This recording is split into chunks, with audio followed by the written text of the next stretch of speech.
저는 뭐 그 피고인과 근무연이 없습니다. 17기시고 전 26기지만 근무연이 없습니다. 그 피고인이 후배들한테 화 잘 낸다는 얘기는 저도 얘기 들었습니다.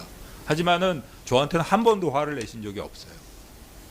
그런데 사실은 그날 그렇게 하세요 이렇게 화내는 거 보고 저 모습이 그 후배들이 당황했던 그 모습이구나 뭐 이런 생각도 나름대로 했었습니다. 그렇기 때문에 그때 그 표정이나 이런 모습 저는 그때 당시에 네 그래요 라고 얘기를 했을 때 제가 느낀 거는 모르겠습니다. 피고인이 어떤 생각으로 그런 얘기를 했는지 모르겠는데 야 감찰관이라는 친구가 지금 늦게 와가지고 지금 감 떨어지게 이게 뭐 무슨 얘기야 뭐 이게 개헌 관련 회의가 뻔하지 이걸 거기서 이게 개헌 관련 회의입니까? 그런 걸 묻고 있어?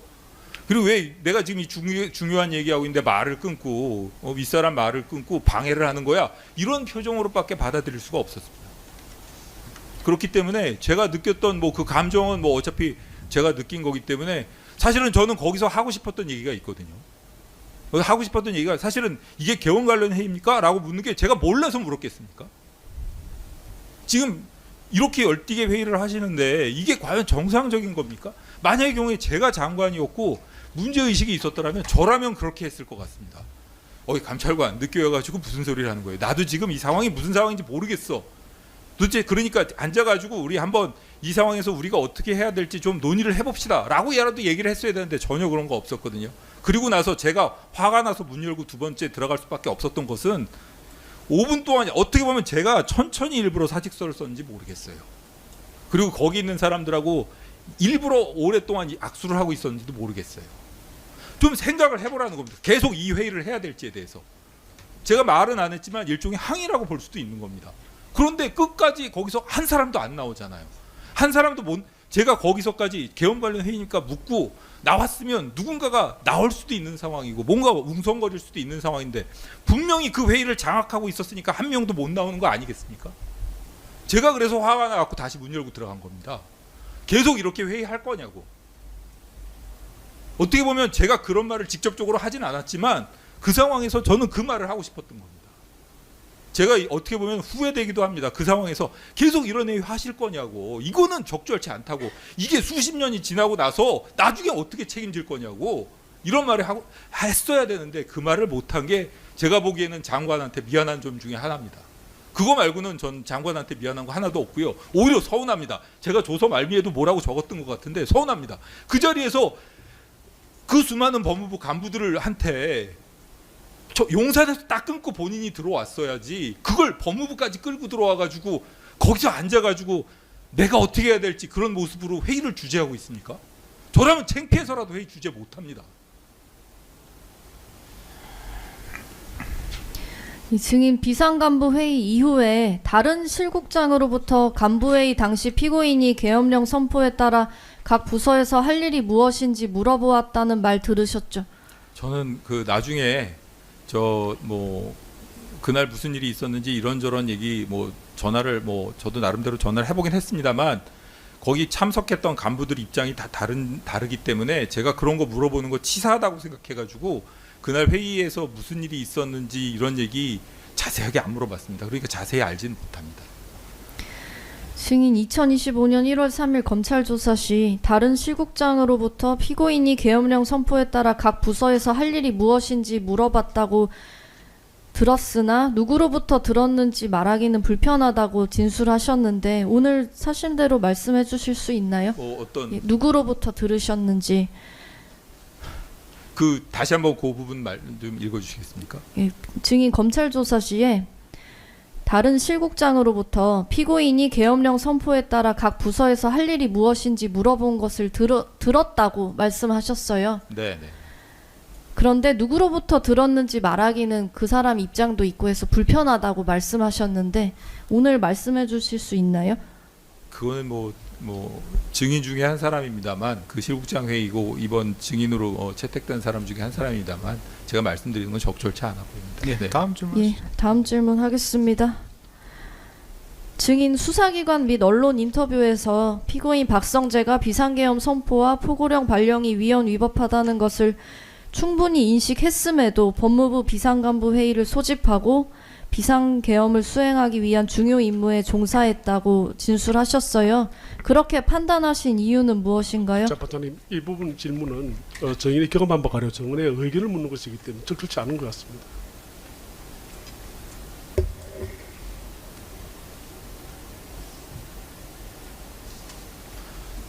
제가 왜 그렇게 생각했는지와 관련된 잠시만요. 질문. 예.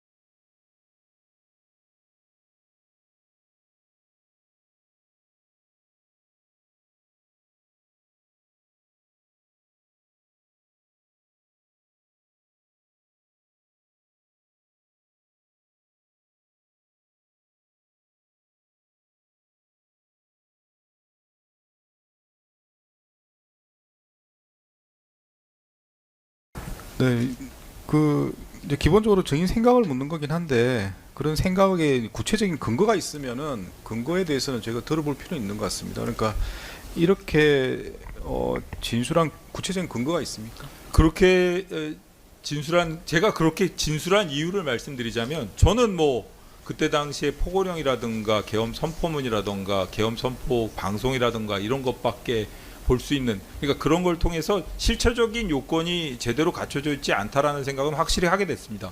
하지만 그 피고인의 경우에는 장관으로서 어떻게 보면 그 이후에 국무회의라든가 뭐 여러 가지 그때 당시, 그리고 또 용산에도 가장 먼저 갔던 국무위원으로서 뭐 계엄 선포 전후 상황이라던가, 그리고 그런 여러 가지 뭐 절차적인 요건이라던가 이런 부분에 대해서도 충분히 알고 있었을 텐데, 저 같은 경우에는 실체적 요건의 흥결은 알았지만 절차적 요건이 문제가 있는지는 나중에서야 알았거든요. 그러면은 그 현장에서 직접 목격하고 그걸 논의했던 사람으로서는 누구보다도 문제의식을 더 가졌어야 되는 거 아닌가라는 생각에서 제가 그렇게 이야기를 했던 겁니다. 네, 다음 질문하시죠. 네, 다음으로 안재욱 검사가 몇 가지 더 보충해서 질문하겠습니다. 예. 자, 증인 댁이 어디시죠?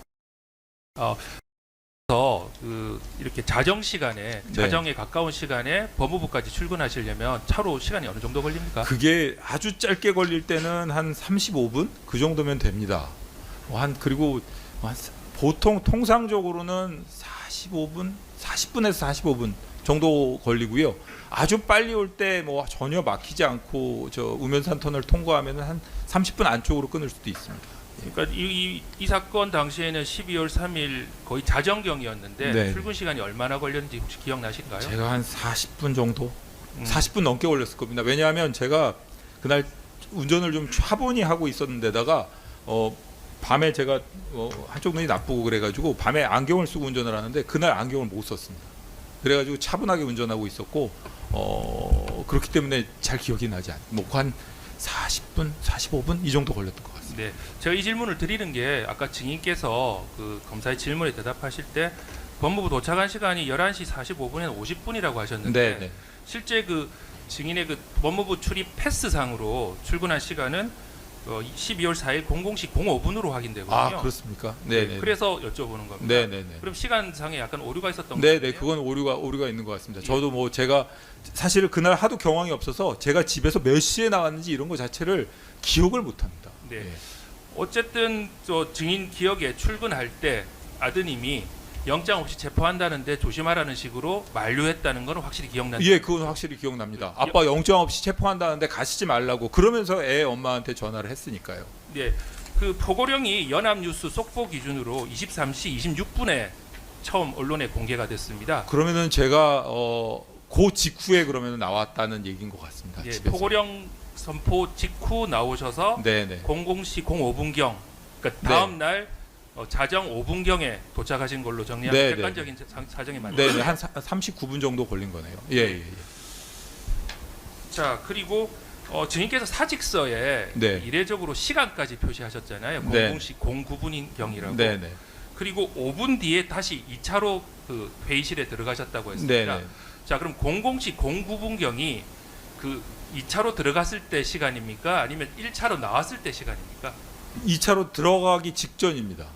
들어가기 직전 예, 사직서를 쓰고 그리고 나서 이제 악수도 하고 뭐 가야죠 뭐 이런 사람들하고 얘기하다가 화가 나고 제 문 열고 들어갔으니까 아마 그 직후에 그럼 문 열고 들어간 시각은 한 10분 뭐 그리고 이 초침 기준이었으니까요. 저 분침 기준이었으니까 뭐 09분 00초에서 09분 55초, 59초까지 사이에 제가 사직서를 작성한 것이고 그리고 나서 문 열고 들어간 거는 아마 그 직후입니다.